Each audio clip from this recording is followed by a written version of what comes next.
श्री शिवाय नमस्तुभ्यम। दोस्तों, आज की यह वीडियो बहुत ही ज़्यादा ज़रूरी है। जो भी पंडित जी को दिल से मानता है ना, वो ये वीडियो को पूरा ज़रूर देखना, क्योंकि इस वीडियो में बहुत ही ज़रूरी आप लोगों से बात करनी है। दोस्तों, आप सभी लोग जानते हैं कि आज से पंडित जी की नीमच मनासा मध्य प्रदेश में जो है श्री बेलपत्र शिव महापुराण कथा शुरू होने वाली थी, जो कि अब नहीं हो रही है। काफ़ी सारे लोगों को तो अभी पता भी नहीं होगा कि आखिर हुआ क्या है, क्यों पंडित जी की आज से जो कथा चालू होने वाली थी वो चालू नहीं हुई है। बहुत सारे लोग अपने मोबाइल पर तैयार बैठे हुए थे कि बहुत दिनों बाद आज पंडित जी की जो है कथा शुरू होगी। कुछ लोग कथा पंडाल में, कुछ लोग नहीं, बहुत सारे लोग पूरे कथा पंडाल फुल भरा चुके थे और वहाँ का जो मनासा का या नीमच का जो कथा पंडाल था वो पूरा फुल भरा चुका था। सभी के मन में एक आस थी कि आज हम पंडित जी के मुखारविंद से जो है श्री बेलपत्र शिव महापुराण कथा सुनेंगे, है ना। सभी लोग बहुत इंतजार भी कर रहे थे। कथा जो है वो टीवी पर लाइव भी आ चुकी थी, मोबाइल पर भी चल रही थी।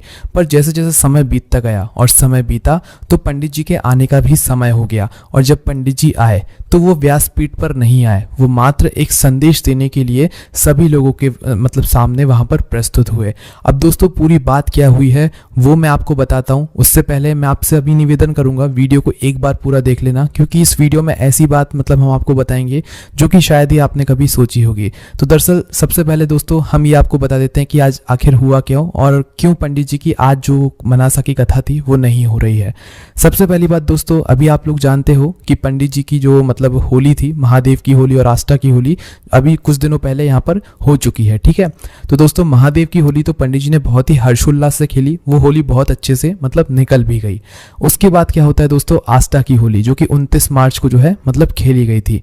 अब दोस्तों उस होली में क्या हुआ कि पंडित जी जब वो आस्था की होली खेल रहे थे, बहुत सारे लोग थे, तो आस्था की होली खेलते समय क्या होता है कि पंडित जी जब होली खेल रहे थे तो उसी समय पता नहीं कहां से एक नारियल उनके सर पर आकर गिर गया। ठीक है, एक नारियल उनके सर पर आकर गिर गया। अब उस समय तो पंडित जी ने उतना ध्यान नहीं दिया कि हाँ हल्की सी कोई भी कोई चीज़ आकर लग गई होगी, है ना, नारियल था तो हल्का सा सर में लग गया होगा, तो उन्होंने उस वक्त उतना ध्यान नहीं दिया। पर बाद में उन्हें थोड़ा थोड़ा दर्द महसूस हुआ। उसके बाद उन्होंने जब डॉक्टर को दिखाया तो डॉक्टर ने इसे एक बड़ी चोट बता दिया। उन्होंने कहा कि ये जो नारियल आपके सर पर पड़ा हुआ है, ये नारियल जो है, इसकी जो चोट है ये आपके दिमाग के अंदर तक लग चुकी है, किसी नस में लग चुकी है।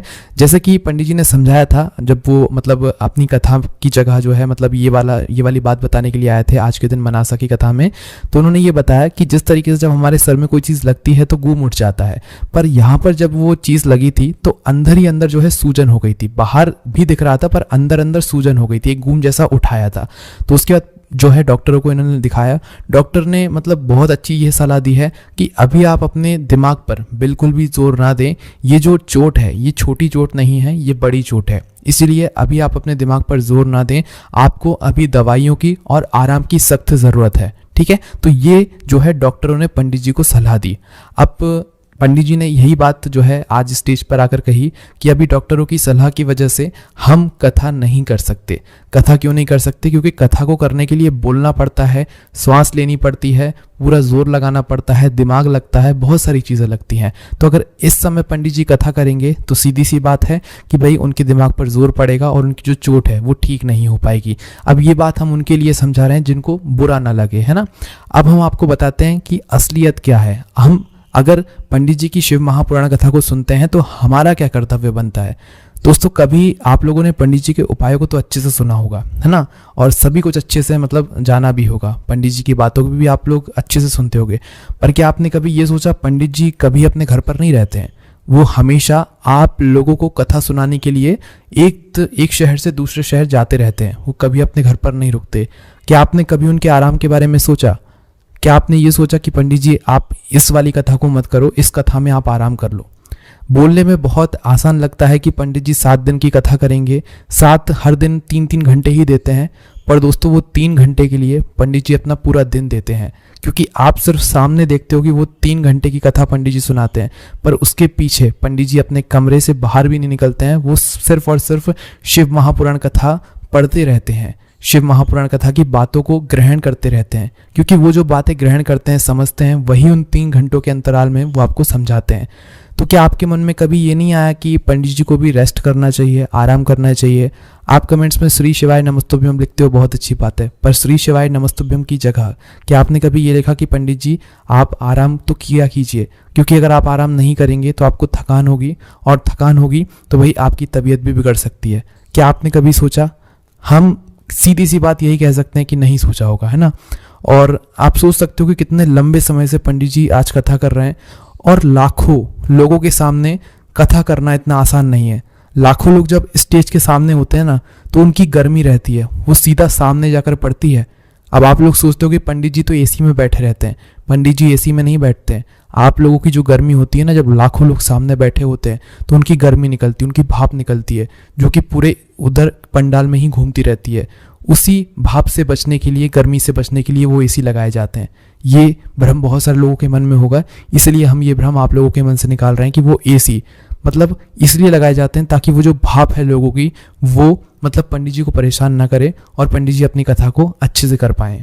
तो दरअसल दोस्तों अभी हुआ क्या कि पंडित जी अपनी आज की जो कथा थी उसमें कथा करने के लिए नहीं आए थे। दरअसल वो अस्पताल में भर्ती थे। अस्पताल में भर्ती होने के बावजूद वो अपना वादा निभाने के लिए कथा पंडाल में पहुंचे, ये सूचना देने के लिए, जो कि सूचना हम आपको दे रहे हैं, है ना। ये सूचना देने के लिए वो मतलब हॉस्पिटल से छुट्टी लेकर निकले और कथा पंडाल पहुंचे, जिसमें उन्होंने ये सभी बातें कही हैं कि उनकी अभी आगे की जितनी भी कथाएं हैं वो सारी अभी कैंसिल हैं एक तरीके से। जब तक डॉक्टर उन्हें ये सलाह नहीं दे देते कि अब आप अच्छी तरीके से ठीक हो गए हो और आप कथा को कर सकते हो, जब तक पंडित जी अपने आगे की कोई भी कथा नहीं करेंगे। और बात करें अगर इस मनासा नीमच मध्य प्रदेश की कथा की, तो पंडित जी ने ये बात कही है इस कथा को वो अगले साल इसी जगह पर जरूर करेंगे, जो कि नीमच मध्य प्रदेश में अभी इस समय होनी थी। क्योंकि दोस्तों इस कथा की पूरी तैयारी हो चुकी थी, भक्तगण तक आकर बैठ चुके थे, लोग मोबाइल पर कथा सुनने के लिए तैयार थे। तो सभी लोगों से पंडित जी ने माफी मांगी। हम यहाँ पर एक बात जरूर कहेंगे कि पंडित जी आपको माफी मांगने की कोई जरूरत नहीं है। यहाँ पर हम सब कुछ समझते हैं और आप अच्छे से आराम से ठीक हो जाइए, उसके बाद ही कथा कीजिएगा। हमें कोई जल्दबाजी नहीं है, आप अच्छे से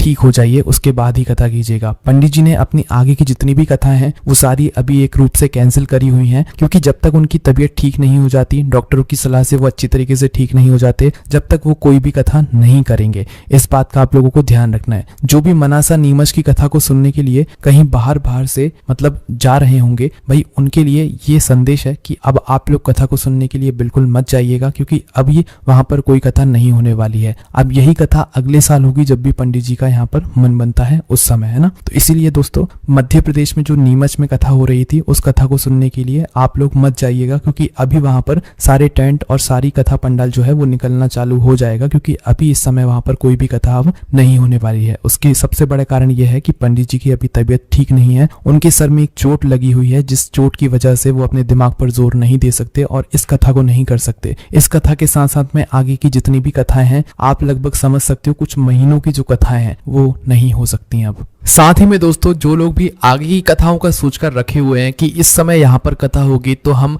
इस कथा को सुनने के लिए जाएंगे, तो जब तक आपको पंडित जी खुद नहीं बता देते कि अब से वो कथा करना चालू कर रहे हैं, जब तक आप किसी भी कथा को सुनने के लिए ना जाएं। पंडित जी ने खुद ये बात कही है, अभी आगे आने वाले कुछ महीनों की जो भी कथाएं होंगी वो सारी अभी कैंसिल है, क्योंकि उनके दिमाग पर अभी जोर नहीं डालना है और डॉक्टरों ने इसके लिए मना किया हुआ है। अब दोस्तों यहाँ पर हमारा काम क्या है? देखो, हम पंडित जी के उपायों को बताते हैं, आप उपायों को सुनते हो, आप उपायों को करते हो, आपको उपायों को फल मिलता है। आप शिव महापुराण कथा को सुनते हो। तो देखो पंडित जी ने इतने समय तक बिना किसी रुकावट के हमें कथा सुनाई है, हमें उपाय बताए हैं और उन उपाय का फल मिला है। शिव महापुराण कथा को सुनने का फल मिला है, हमारी मनोकामनाएं पूर्ण हुई हैं। पर दोस्तों आज जब पंडित जी की हालत थोड़ी खराब है, उनकी तबीयत ठीक नहीं है, तो उस जगह पर हम क्या कर सकते हैं? उस जगह पर हम भगवान भोलेनाथ से प्रार्थना कर सकते हैं कि भगवान जल्दी से जल्दी पंडित जी को ठीक कर दीजिए। और ठीक करने के बाद भी ऐसा नहीं, हम ये नहीं कहते कि आप कथा करने के लिए आइए, आप ठीक हो जाइए और कुछ समय का आराम लीजिए। कुछ समय का आराम लेने के बाद आप फिर वापस से कथा शुरू कीजिए, ऐसे नहीं कीजिए, ठीक है। तो आपका क्या काम रहेगा? आप अगर शिव जी के मंदिर में जाते हैं तो आप शिव जी के मंदिर में जाकर भगवान भोलेनाथ से पंडित जी के लिए प्रार्थना करें कि उनकी जो तबीयत है, उनको जो भी हुआ है, आपको तो एक एक सही अनुमान नहीं पता है कि क्या हुआ है, और उनको जो भी हुआ है उसके लिए आप प्रार्थना कीजिए कि वो जल्दी से जल्दी ठीक हो जाए। जब दोस्तों लाखों लोगों की प्रार्थना भगवान शिव जी तक पहुंचेगी तो निश्चित सी बात है पंडित जी की जो तबीयत है, जो भी उनको चोट लगी हुई है, वो बहुत ही जल्दी ठीक हो जाएगी। आप अगर मंदिर नहीं भी जा रहे हैं, आप अपने घर में ही जो भगवान जी विराजित हैं, शिवलिंग विराजित हैं, उनसे प्रार्थना कीजिए।